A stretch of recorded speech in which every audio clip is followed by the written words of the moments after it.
Philippine में super typhoon फंगवोंग 4 हलाक और बीसिया नुकसान। फिलिपाइन में उस साल के सबसे ताकतवर तूफानों में से एक सुपर टाइफून फंगवोंग ने 4 अफराद की जानें ले लें।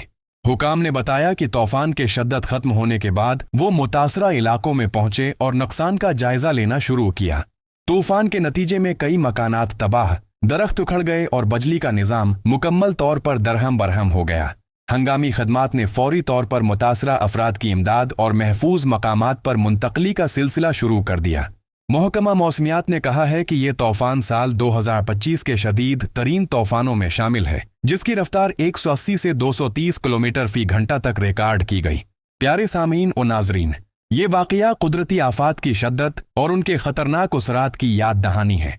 मुतासरीन की फौरी बिहाली और मुस्तकबल के लिए मुअस्सिर मंसूबा बंदी वक्त की ज़रूरत है ताकि ऐसे कुदरती ख़तरात से ज़्यादा तहफ़्फ़ुज़ फराहम किया जा सके। ये है रेडियो जीवे पाकिस्तान डिजिटल